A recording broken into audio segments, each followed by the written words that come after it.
సింగరేణి సంస్థల్లో గుర్తింపు సంఘం ఎన్నికలు ప్రారంభమయ్యాయి. ఉదయం 7 గంటలకే పోలింగ్ షురూ అయింది. ఇవాళ సాయంత్రం 5 గంటల వరకు పోలింగ్ జరగనుంది. 13 కార్మిక సంఘాలు పోటీలో ఉన్నాయి. 7 జిల్లాల్లో 39,773 మంది ఓటర్లు ఓటు హక్కును వినియోగించుకోనున్నారు. ఇందుకోసం 11 ఏరియాల్లో 84 పోలింగ్ కేంద్రాలను ఎన్నికల అధికారులు ఏర్పాటు చేశారు. పోలింగ్ అనంతరం ఏరియాల వారీగా ఓట్ల లెక్కింపు ఉంటుంది. ఈసారి ఐఎన్టీయూసీ, ఏఐటీయూసీ మధ్య ప్రధాన పోటీ ఉంది. ఇవాళ రాత్రి 7 గంటల తర్వాత ఫలితాలు వెల్లడి కానున్నాయి.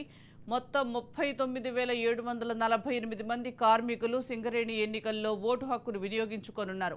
12 కేంద్రాల్లో ఓట్ల లెక్కింపు జరగనుంది. మొత్తం 650 మంది ఉద్యోగులు పోలింగ్ కౌంటింగ్ విధులు నిర్వర్తించనున్నారు.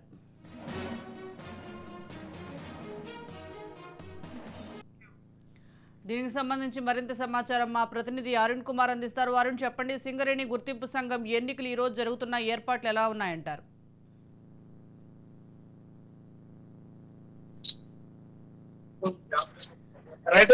ఏదైతే సింగరేణి సాయంకాలం 5 గంటల వరకు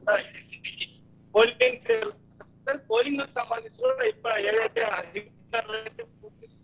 మొత్తం కూడా దాదాపు 48,950 ఓట్లు మొత్తం కూడా కార్మికుల సంఖ్య ఉన్నది. మొత్తం కూడా కార్మికులందరూ కూడా తమ ఓటు హక్కు అయితే వినియోగించుకున్నారు. దీనికి సంబంధించి కూడా 75 అధికారులు ఏదైతే పోలింగ్ సిబ్బంది కూడా ఎన్నికల నిర్మాణానికి అయితే పాల్గొంటున్నారు. మొత్తం కూడా గల్ల మీద కూడా అలాగే అయితే మొదలైంది. ముఖ్యంగా కూడా తమ పార్టీలో ఓటు వేయాలనుకుంటే కార్మిక సంఘాలు నాయకులు అయితే కార్మికులను కోరుతున్నటువంటి పరిస్థితి. మొత్తం కూడా 13 కార్మిక సంఘాలు అయితే పోటీలో బరిలో ఉన్నటువంటి పరిస్థితిగా మొత్తం కూడా ఓవరాల్ గా కూడా ఏదైతే మంచిర్యాల వల్లంపల్లి కావచ్చు, వల్లంపల్లి సంబంధించి కూడా దాదాపు పూర్తిగా కూడా ఇప్పటికీ కొన్ని ప్రాంతాలలో మందవారి కావచ్చు, అదేవిధంగా కూడా బెల్లంపల్లి కావచ్చు, మందపొడిగిన అయితే ఈ పోలింగ్ అయితే జరుగుతా ఉంది. కార్మికులు తమ సమయాన్ని అంటే డ్యూటీ సమయాన్ని పట్టుకుని ఓటు హక్కు అయితే వినియోగించుకుంటామని ఎక్కడ కూడా ఎటువంటి అవాంఛనీయ ఘటనలు జరగకుండా కూడా పూర్తి స్థాయిలో కూడా పోలీసుల శాఖ అయితే భారీ బందోబస్తు ఏర్పాటు చేసి గనుల మీద కూడా టికెటింగ్ కూడా ఏర్పాటు చేసి కూడా గనులకు 100 మీటర్ల దూరం నుండి కూడా ప్రచారం నిర్వహించుకోవాలని కూడా